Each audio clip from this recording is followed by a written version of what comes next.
Welcome to American Memories in Their Own Words, a program dedicated to Broomfield's veterans of World War II, Korea, Vietnam, and the Gulf Wars. Brought to you by the Broomfield Veterans Memorial Museum. On June 6, 2003, the 59th anniversary of D-Day, Broomfield veterans dedicated the Broomfield Veterans Memorial Museum to preserve the legacy of the men and women who served our country. This program showcases Broomfield veterans who will share their experiences in their own words. Here is your host, John Atkinson. Hello and welcome. Normally here on American Memories, we focus on the military aspect of war. This show will be very different. Today we profile one extraordinary man, a witness to some of the greatest inhumanity mankind has ever seen. He not only survived, but vividly recalls how millions of people lost their lives under Nazi rule. This program contains shocking stories and images that are not suitable for everyone. Today, this remarkable man lives among us in Broomfield. This is the story of Martin Small. My name is Martin Small. I'm a Holocaust survivor. I was born in a small town called Molchaj. The Molchaj is in the Belarus today. Used to be Poland before 1939. I am the only survivor of 86 people from my home family. My father was a rabbi, my grandfather was a rabbi, and I had in the family around 6, 7 rabbis. But I also come from 9, 10 generations of rabbis. I graduated Polish, Russian, and Hebrew schools in my hometown. But I also went for almost 14 years in schools in other towns, in bigger towns, which was called yeshiva. In my hometown, we were half Jews and half Catholics, around 2,500 people together. We had stores, Jewish stores and non-Jewish stores.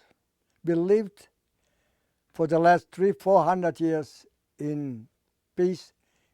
In 1941, when the first motorcycles came in, the German motorcycles came into our hometown,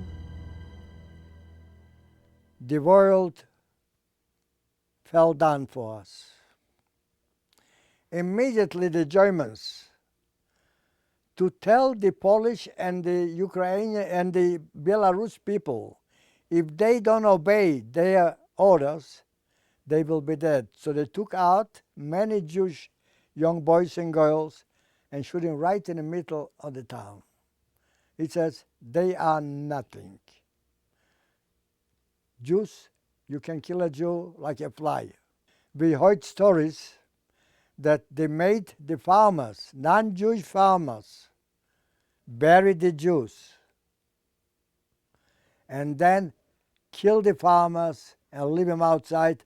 And they came back and they said, the Jews killed the farmers. They walked in the streets and they walked in a house. They took out a 10, 15, 12-year-old kid, and they took the mother and father. They raped them in the streets and they killed the mother and father in front of them. It's hard to describe what was going on. I don't believe it. Sunday they came out from the mass and they started throwing rocks on our houses, breaking windows. The priest was one of the finest people the world has ever seen. He should just rest in peace. We found out later that he told him, don't throw rocks on the Jews. These are our friends. Without any hesitation, we watched. These eyes have seen this. They took the priest. They went into the church. They brought his wife and 2 children. I don't remember, 2 sons or 2 daughters. I don't remember. And they shoot them in front of the church. That's what they call barbarism. Their own priest is behind any imagination. Then they brought some rabbis. I saw them. I saw them piling up Torahs, Jewish books in the middle of town, make rabbis dancing naked, make men raping other women. They raped the rabbi's wife. They did things unbelievable. And they still took out people out of town, killing them. My best friend, he was to me like a brother. So he came into my house with a gun, a long gun, and a shotgun. And he said, Martin, you're not going to fight me now. Because I would fight him even with a gun. I was not afraid.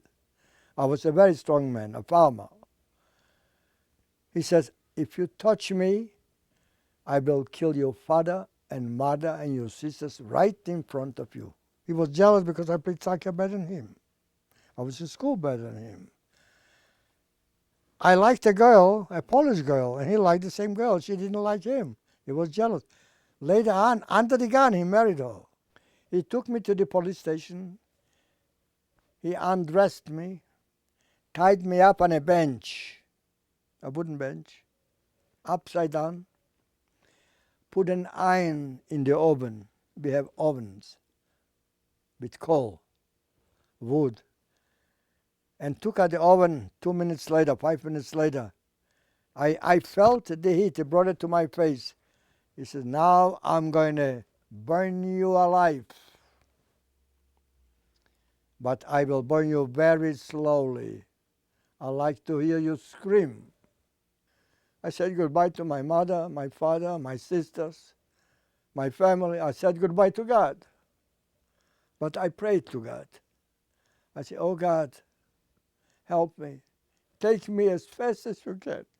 I think God heard my cry. Another policeman came in who was worse than him. He used to take babies with knives, cut them in pieces in front of the parents. He put back the iron in the oven. He ran out and he untied me and says, go home. I don't remember how I get home. I know one thing I found out myself later, hours later, in my mother's arm, a big boy crying. A young lady from school, her name was Tamara. She took her life in her hands every single night to go around maybe 5 or 6 or 7 kilometers around town. Nobody should see her. Come to our house and bring us food. Her brother became chief of police. And he was married to one of my uncles, my cousin's daughter. You see, Baloja, you can be a chief of police because you have a Jewish wife. He gathered many Jews from houses in the middle of the town, brought his wife and his 2 children, and shoot them one by one. I watched them falling down. We lived with them for many, many years in very peaceful things. Anti-Semitism was under the carpet. But when the Germans came in, the whole population, Poles, White Russians, they came out with flowers to them. They came out kissing them. We were locked in the homes. We were looking through the narrow things in the windows. They were kissing. They said, thank God you came. Now we can kill the Jews and take everything what they got. And why they did this? It's anti-Semitism. I don't know. It's an old, painful story. But they're teaching anti-Semitism even today.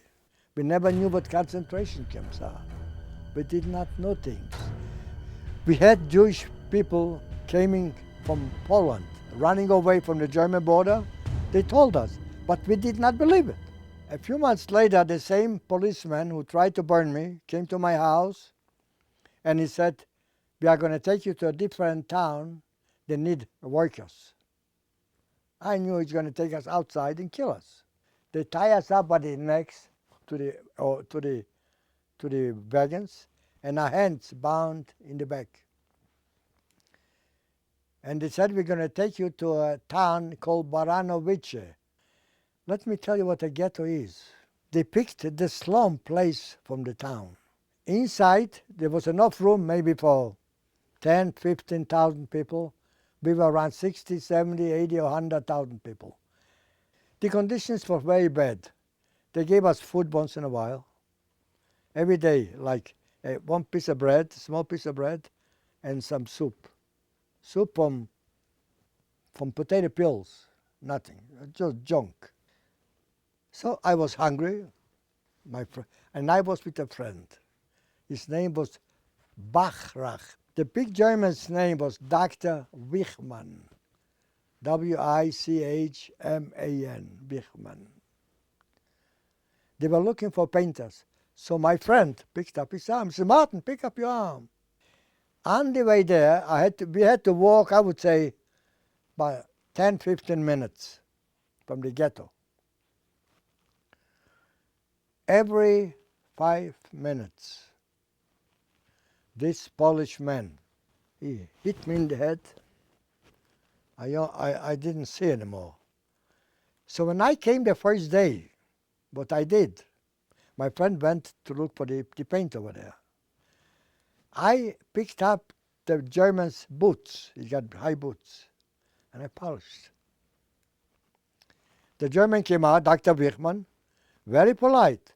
"Oh, wunderbar, very nice. Thank you very much."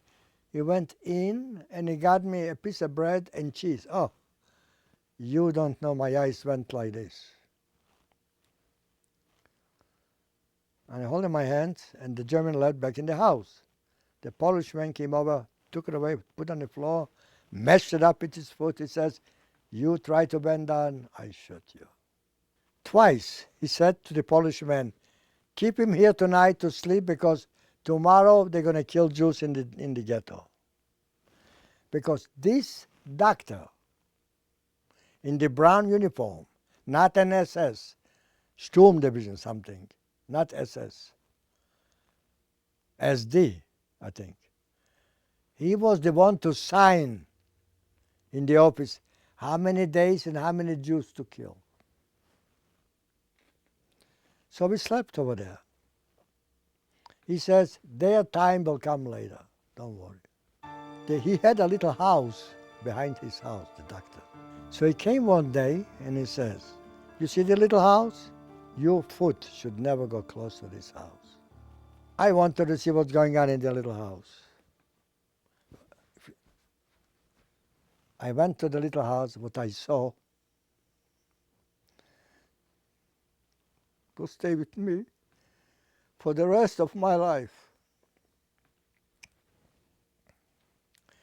I saw to the window. I went only to one window. I didn't go to the rest. It's enough for me. I saw a little boy sitting on a chair, higher chair. He was already it didn't look human already. Completely, he couldn't even move. And in the back, a mechanical hammer was going on the head, hitting on the head, like this. They were testing how long can they accept pain without food and water. I watched a German and Paul take a baby of a few weeks or few months old, holding under the arms and lowering down with the legs first in boiling oil. I still hear the screams, and then throw the baby in the oil. You got to be barbarian. The same man, I want to ask you a question. The same man gets up in the morning, says hello to his wife, kisses hello, eats breakfast, and says to the children, I'll see you later, be good in school, listen to your mama, and goes to the concentration camp and kills people. Then comes home back, how was your day, darling? He kills children, and he kisses his children. There's no word for this barbarism, no word. That's why I like to talk to the world. This should never happen again. And you still got today people say this never happened. A Polish man came over, my father's friend.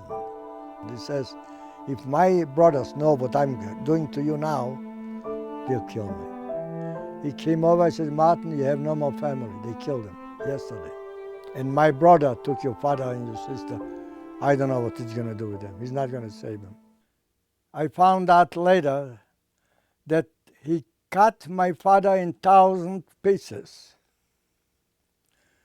And my older sister was raped many times. I said, I don't want to stay here no more. I got nobody. Let's run away. The doctor had in his house a maid. As we walk into the bedroom, there were 2 night tables. They were open, 2 guns, loaded guns lying there with ammunition. I said to him, she still has to go. Then she says, Geh Gesundheit, God should bless you. Hurry. We walked out. And I knew how to go. We passed by German police, German soldiers. It's like God closed their eyes. He didn't see us. It got dark, we started walking. We walked about 10, 20 kilometers. I said, I'm going to go to my hometown. Then, because I knew a cousin of mine is hiding by a Catholic friend, they opened up the door. Martin! They called me Motek. Motek, you are alive? I heard they kill you in Baranovich. I said, no, I'm alive. He says, come in. We are hiding, I think 16 or 17 people, most of them your cousins, in the kitchen under the floor. They digged a hole. They made I was the happiest man in the world. And they told me how my mother died, my father died, my sister died, how the people died, how they buried them all alive. About a couple of days later, we see 2 policemen coming. They walked in, I recognized the voices. This is the guy who tied me up on the bench, and another friend. They walked over to the lady, they said, we heard that you are hiding or helping Jews. She said, no, why should I do it? And they asked her 2, 3, 4 times. Then they took the rifle and broke her leg right over here. Broke. I don't think she screamed. They came back again, the same thing. We heard that you are saving Jews or something. He broke her same leg in another place. She screamed like hell. I told my friends, 2 of my cousins were military men. And there were a few military men. They had ammunition there too, rifles, guns. I said, let's get him and kill him when he came the second time. This lady was a very religious lady. She says, no killing in my house. The next day I said to myself, I went over to this Mr. Gladky, I said, I'm sorry, I can't stay here no more. I don't want to put your life in danger. We were walking day and night. The moon, which show us how to walk, how to go. But she gave us that many times, dogs, you know.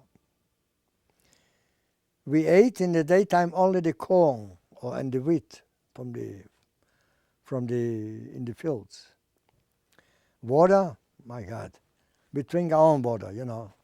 One day, we were so tired, we lay down to sleep, and they caught us, some police. We were close to a labor camp. I didn't know this. I knew the labor camp. My friends were there.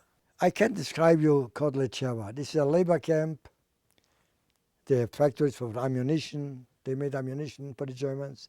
They made watches for the Germans. They made from the fur coats. They made boots and warm coats for the Germans on the Russian front. The Jews were digging a tunnel to a forest about 30, 40 feet away. I was one of the first to go out, and as I went out, I got a bullet right here. This is a German Dum bullet. I have, even today, I have only 30% or 20% from this arm. But a doctor cut him over here without anesthesia, without nothing. I think they gave me some vodka. I was told that most of the people got shot. Not many survived, because I have never seen anyone from there. We went to a farm somewhere. We didn't hear no dogs on the farm, so we went over there. And it looks like we sat down somewhere, we fell asleep. In the morning, usually we were hiding. In the morning, a woman is standing next to us. She says, don't worry, don't worry, don't worry. She knew we are Jews. She said, but I have very bad neighbors. Why? For many reasons. First of all, they would kill Jews. And second of all, she was a lady alone. They want to take away our farm. So we worked on a farm, not outside too much, inside most of the time, doing certain things. We were there a couple of weeks. We came back to our strengths. One day, she says, hide, the neighbor is coming. The neighbor came from there, and he said to her, who are the people working for you here? They watch. She said, oh, this is one of my family from somewhere, you know. But she told him something, but they didn't believe it. They were watching more and more. So at 2 days later, at night, almost on all four, we went away. They shouldn't see it, and we disappeared. We went back in the woods. I don't know what they did to her. I have no idea. We were walking and walking. We did not know where we were. The only thing I knew is when the sun comes up and the sun goes down. We were hiding. A few days after we left this lady, farmers from around saw us walking, and they started shooting. So my friend ran away one way, I went the other way. I have never seen my friend again. I'm sure they killed him. I hear a train, so I think I'm going to go to the train. Maybe I'll find a piece of bread over there in the garbage. So we are going to the sound where the train is. I was so tired that I did not see and I did not hear a German standing right on me almost. And he says, why did you run away from the train? Go back to the train. Yeah, before they pushed me in, they cleaned up the train for many dead babies, dead women, old men. They just throw them on the sidewalk and they pushed me in back there. I remember like now a Hungarian man, very well dressed. They didn't know where they're going. They gave me a piece of bread. And I sat down. I almost passed out. And we were going and going and going for 2-3 days by train until we came to a concentration camp called Mauthausen in Austria. In Austria, Mauthausen. I didn't know what a concentration camp is. But when I came in, they opened up the doors.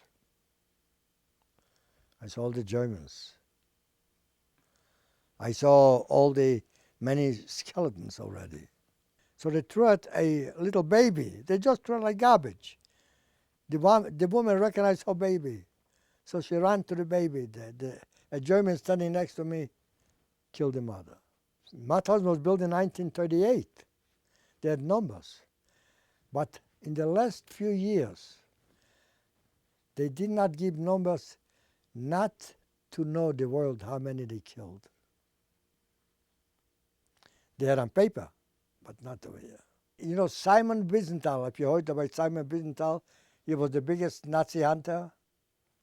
He was at many camps. I have met many people in the camps. This camp was only to die in starvation. They want us to live, but suffer. In many camps, like Auschwitz, Dachau, if they had to punish inmates, which was also a camp, a deadly camp, they sent them to Mauthausen. Mauthausen had the deadly steps, if you know what it is, the quarry. 186 steps. We as skeletons had to carry, just for fun, for nothing else, heavy loads of 50, 40 loads of granite, stones, rock, up the deadly steps. And then if he don't like you, he push you down, you died right in the quarry. Used to go 2 times a day. The steps were full with blood, but I also worked body gas chambers. I watched one time, there was a little girl left, they couldn't close the door.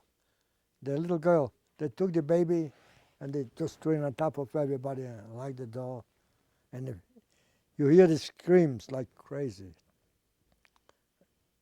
They open up later, they're all dead.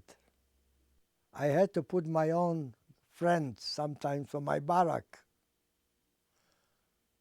to the ovens. Sometimes the legs still moving. I tried to go into the ovens myself many times because dead was a blessing. But something got hold of me, I don't know why. I could not go in. They used to put us up roll calls at night, morning, night, snow, anything. In the towns, we stayed skeletons standing in the cold, hot, everything, freezing to death. The Germans came out with dogs. And they said, you, step out. And they put the dogs on these skeletons. We were jealous on the dogs because they got something in their mouth. So they took us for a walk, a few miles, to a sub camp called Guzin. Guzin had a firing squad. I want to tell you something about the Jehovah's Witness. The German, the top man over there. You go stand over there, face here, nothing on the eyes, just look at me. And tell me, would you like to go? Would you like to help the German Reich, the Führer, Hitler, to kill Jews and others? He says, no. Machine guns. Right away. Fell down in blood. The next one. No. He fell on top of him. Let me tell you, 25 or 30 people, not one said yes. And they were dying on the blood of their brothers. Would I do something like this? I don't know. In the barracks, they used to call me the rabbi because we prayed to God. I remember the prayers by heart in Hebrew. You know, a man who's drowning will grab a straw. He knows it's not going to help him. I or somebody else used to tell him a story. Do you remember the holiday of Hanukkah? How your mother used to make pancakes, latkes, things like this? We forgot our hunger just by talking. I don't know why we prayed. We prayed to God because this was our life. We believed in God. And thank God, God didn't make me forget. You put in the mezuzah a certain prayer, which is called Shema Yisrael, Hear, O Israel, God is one, God is all. For many years after the Holocaust, I never said this prayer. You know why? It's very interesting. Because when my mother died, she was buried alive. She was covered with the last scream, last, what do you call it, last breath, screaming Shema Israel, you know. Most of the Jews died. This is a prayer they die with this. I asked God, I said, God, help me say this prayer. One time at night, everything happens in my dreams. I wake up and I see it. I see my mother screaming this, as she says, Shema Israel. But she was already up till here. She didn't breathe no more. She was already in God's hands. And she says, she didn't say Shema Israel. She says, Martin, I am in God's hands. I see God. Don't forget, God is one and just your God. Why he did this, there's no answer, no question. I was so weak. I was 70 pounds. They heard that Americans are coming. And the Germans start killing out and killing out and killing out more as many as possible. I could not walk. I could not talk. I could not hear. I could not almost not see. So they left me to die among the dead. I don't remember liberation at all. I know one thing. I found myself in a hospital, in a correction, what do you call this, in a hospital. They were teaching me how to walk, how to talk, mama, mama, how to hear, I don't know. But most important, how to see. I asked question, why did I survive? I don't know. Why me? Why the other people over there who survived? They lost. We were talking to each other. We healed each other's wounds by talking to each other. Each one tells his story. You know, it's hard to describe. There's no answer for these things. If you remember, I told you the story that the woman broken the legs twice. I asked God, and this is, so help me God, through the whole Holocaust. I said, God, would I do what this woman did? And it bothered me. I was standing there one day, and 3 women approached, came over to me. I don't know from where. They had dirt on their faces, with covered their heads. And the woman came over to me and says, excuse me, are you from the concentration camp? She took out a pouch from her pocket. You know the pouch with the string? It's a big pouch. She said, I want to give this to you. I said, I don't need this. You can give this to me. I don't know what it is. I don't want nothing. A piece of bread is better than anything in the world. She says, this is worth millions. Gold, silver, diamonds. My husband gave me. He was the head, one of the heads of Mauthausen concentration camp. The Americans killed him. And now they're looking for us. I said to her, I know, I'm sorry, I can't tell you this. She says, I want you to do me a favor. Me, my mother, and my daughter. She was the wife, the mother, and the daughter from this man. I want you to take my daughter, save my daughter. We will go back home, they'll kill us anyway. Please take my daughter. When she told me this, believe you me, I didn't see her. I didn't see her daughter. And I didn't see her mother. I saw my mother and my 2 sisters. I said, do you have any liquor in the house? She looks at me like I'm crazy. She said, what for you want liquor? I said, go ahead and bring some liquor. I'll wait for you. I went to the Russian officer. I spoke fluently Russian. I said to him, where's your train going?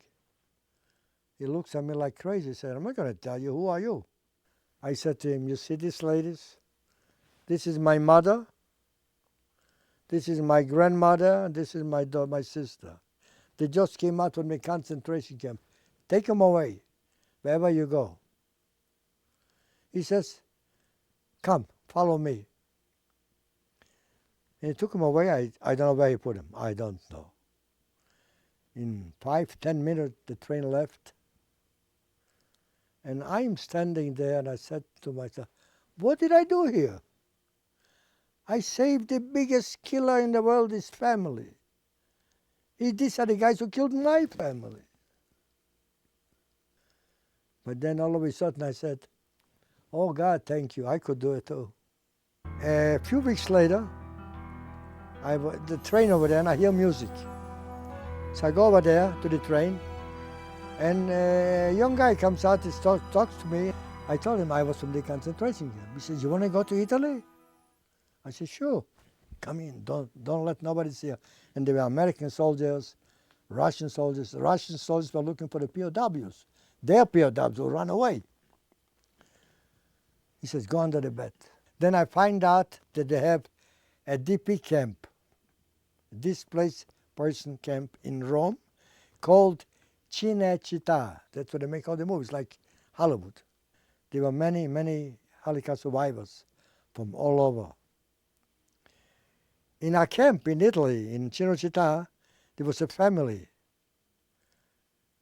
a Polish family, and he said he was in a concentration camp. Yeah, he was in a concentration camp, but he was a Nazi. He spoke Jewish very well. He was raised in Ukraine or where, among Jews. He spoke Jewish very well. So he wanted to hide among the Jews. So they got him and the police took him away. There was a little coffee shop. I think it was opened by Italian Jews or something like this. And on the walls were all papers written down. I'm looking for my uncle, he's born in Poland, one is born in Germany. So I always went to look for something. Yeah, you never know. Maybe I'll find somebody. One day, I'm standing over there. Somebody takes me around, and I hear a woman's voice in German. You remember me? Very beautiful. I said, no, I don't know you. I don't remember you. She said, do you remember in Salzburg? I was me and my mother. I said, oh my God, don't tell me. She says, I'm coming here more than a year, every single day, just to look for you. You saved our lives.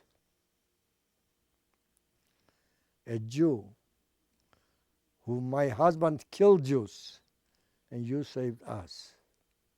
I was in her house twice. She brought some vodka. We had vodka, ham, all kind of food. After the second time, I said, God, thank you very much. That's enough. I don't want no more. I said goodbye to them. I never saw him again. I told my friend, you know, he knew I'm Jewish. I said, in Israel, we need some ammunition. This was 1947, 48. My friend says to me, Martin, I want you to come this day. They're going to pick up some ammunition. The police came from the police, and the money came from American Jewish people, you know, millions of dollars.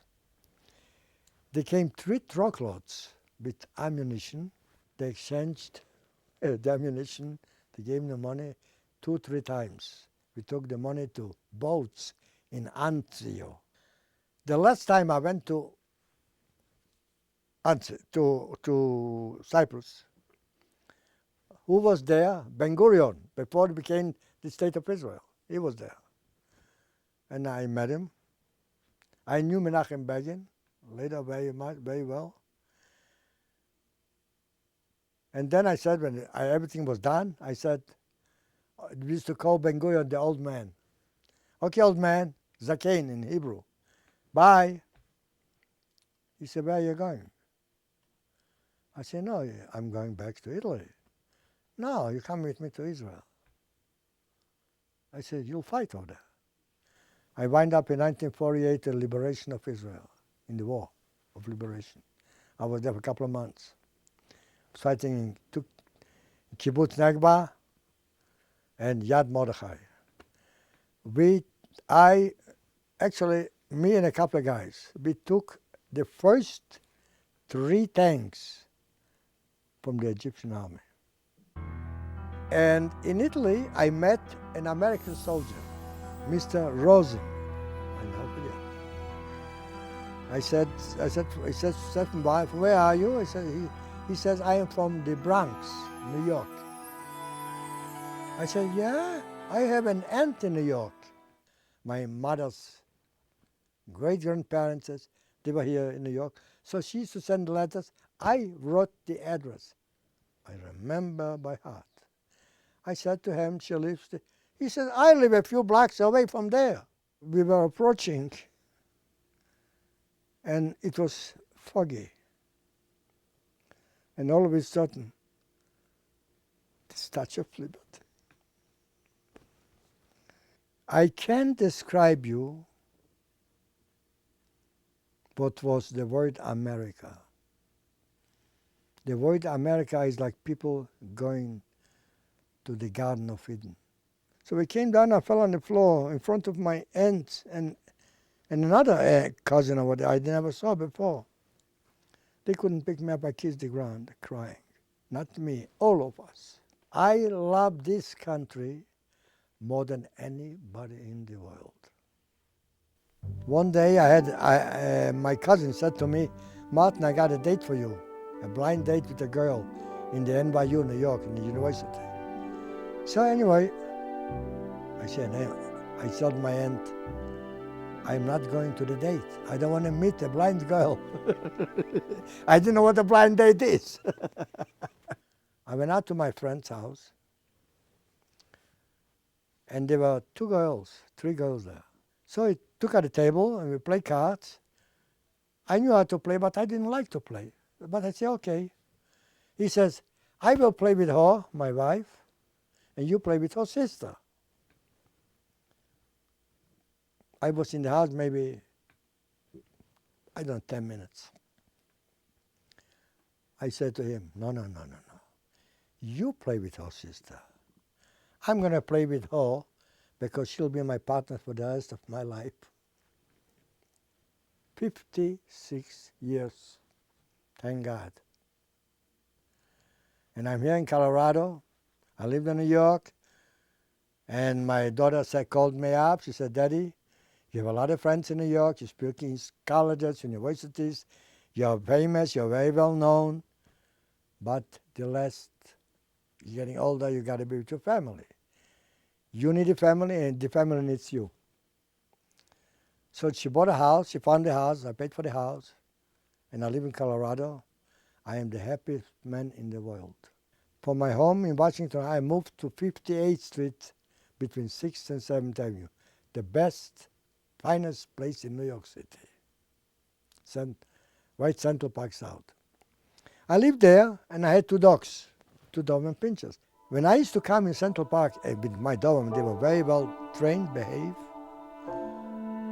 When I used to come at night, the cops used to say, oh, don't worry, everything is all right, Martin is here. No problem.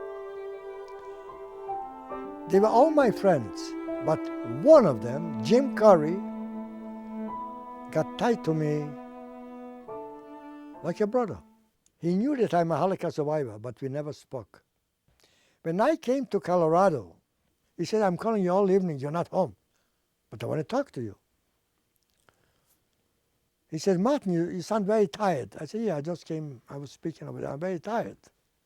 I speak in university. He said, what did you speak over there? I said, well, I told him my life story of the Holocaust, how I got in the camp, and how I got liberated in Mauthausen. When I mentioned the word Mauthausen to this man, I felt he's getting a heart attack.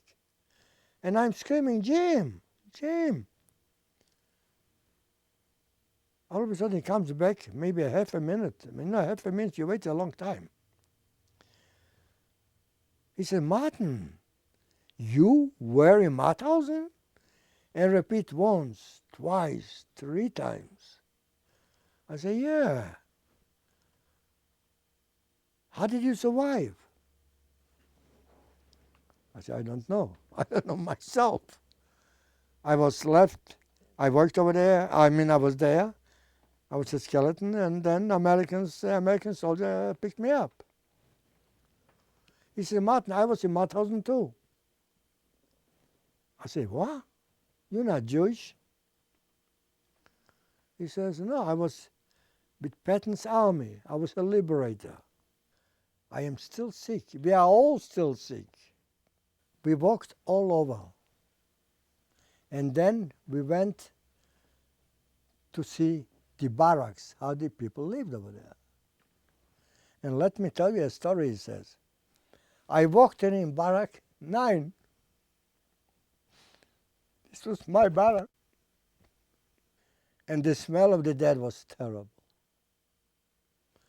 So we didn't go through the whole thing. We just turned around and going back out. As I walk back out, I hear a murmur or something, a move. I turn around and I see a skeleton among these dead people there. His eyes half open. He tells me this, exactly the words. The mouth open like he wants to talk to him, but he can't talk. I saw he's alive. So I went in, I picked him up, 70-pound skeleton. I took him outside, I gave him to the ambulance. When I was by the train, if you remember the story, waiting to go away from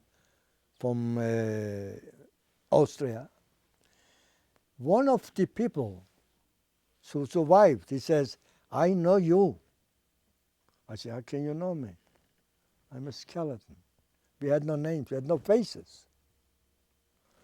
He says, we used to call you the rabbi. I said, yeah, now I know you know me.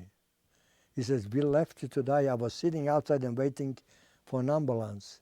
And a young American soldier picked you up and took you to the ambulance. Later on in New York, I was speaking in a synagogue in New York.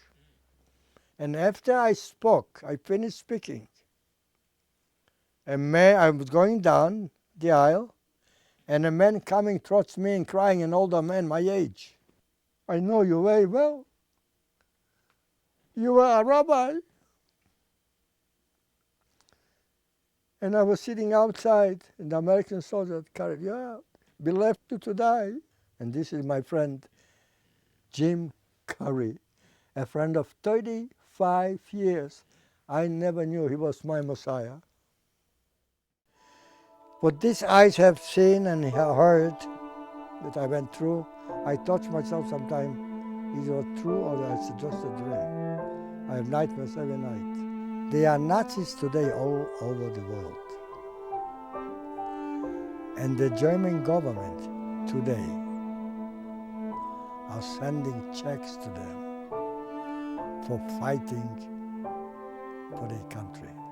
Poles who worked for them, Ukrainians, Germans, who worked for the Nazis, and they live in Poland and Argentina, they're getting checks every month. People don't know this.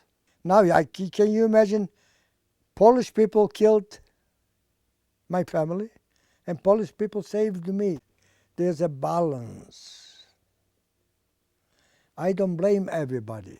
I blame only those whose hands are sucked in Jewish blood, nobody else. So my life is a combination of many different things, and it's unbelievable, unbelievable. After retiring from careers as a factory owner and real estate property manager in New York City, Martin Small looked for a way to keep busy.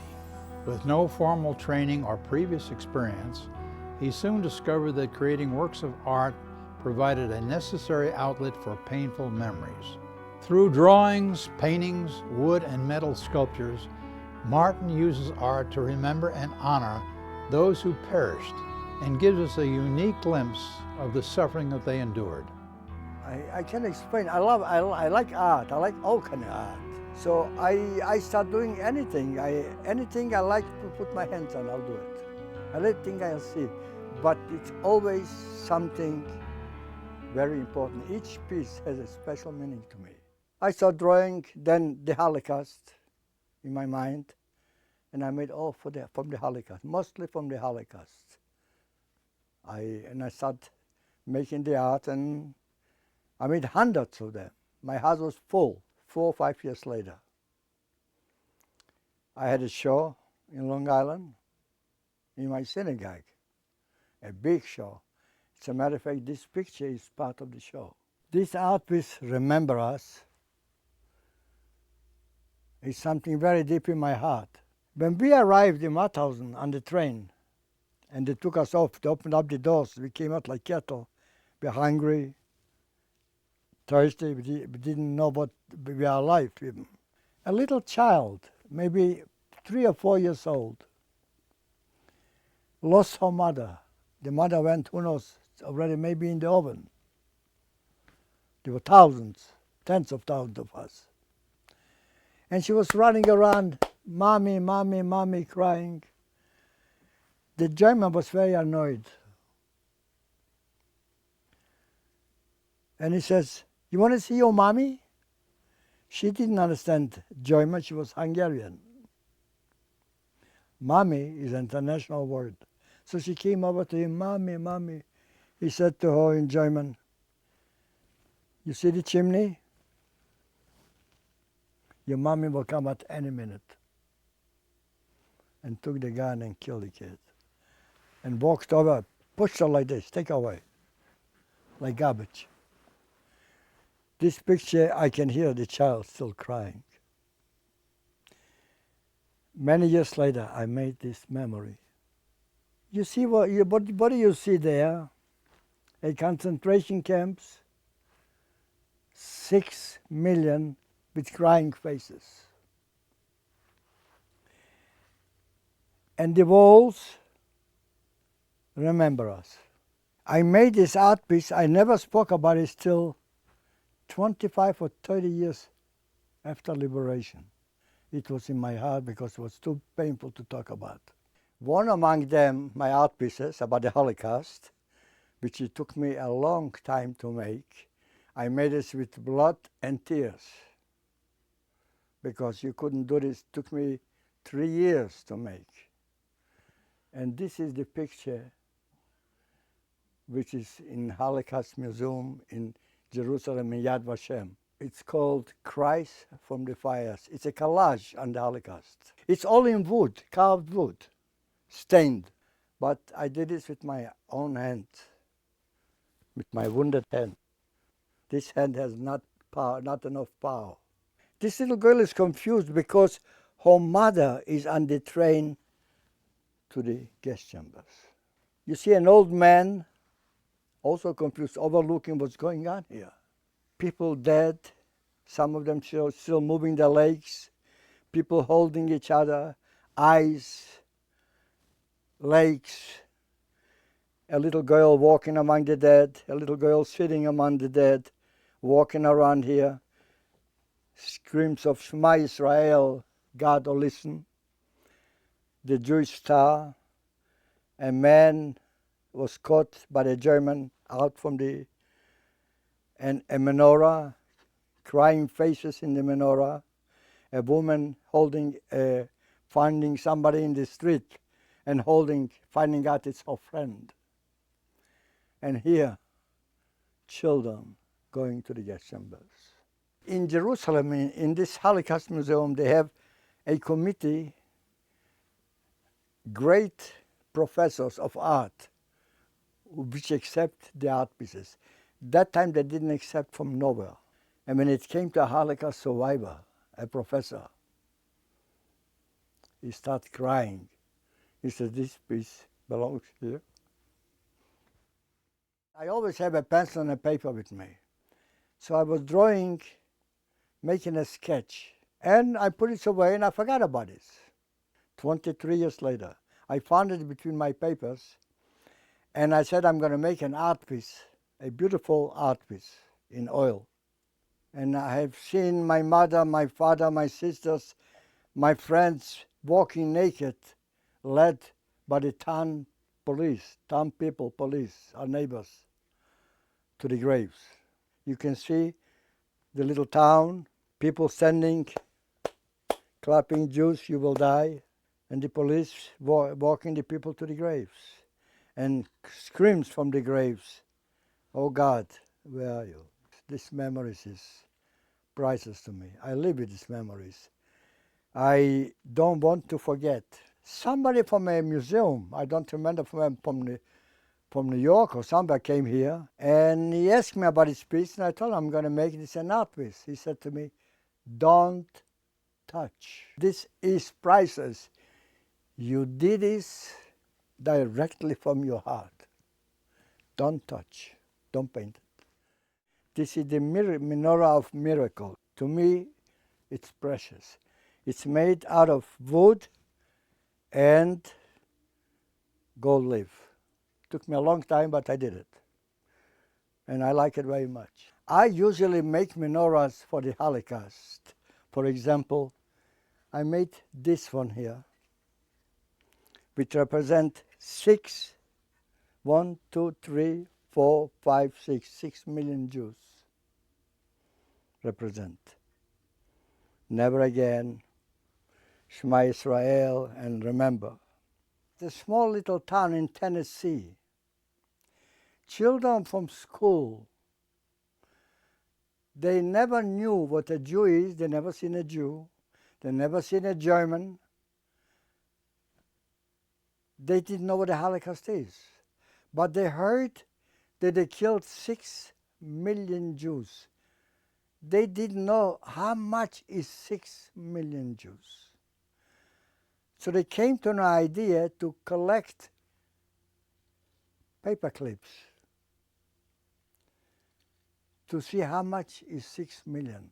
I lost 86 people of my family. So I picked the tree of life, this tree of life, and hang up 86 paper clips in memory of my family. I will get in touch very soon with the people from this little town in Tennessee, and I will donate this to their museum. I don't want to forget because they are with me always. They will be with me always. And I want to be with them. I want to see their faces. This is my biggest therapy on the Holocaust. People don't realize what means doing something while you're in trouble, in pain. But this is the best therapy for me. I hope the world will learn a lesson. The future generations, the future leaders, the young people, the leaders whom I speak, I hope they will learn the lesson from the past in matter to build a better future, not only for us, but for all mankind. It's but time to learn. Martin Small's story is a reminder that events that happened decades ago halfway around the world remain connected to us even today, and why these events should never, ever be forgotten.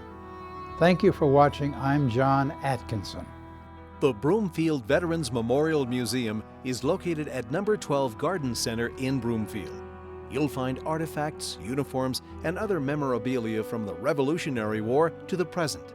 Our curator, Barry Hillebrand, constantly updates the exhibits. Our hours are Tuesdays from 7 to 9 p.m. and Saturdays from 1 to 4 p.m. We hope you'll visit us soon.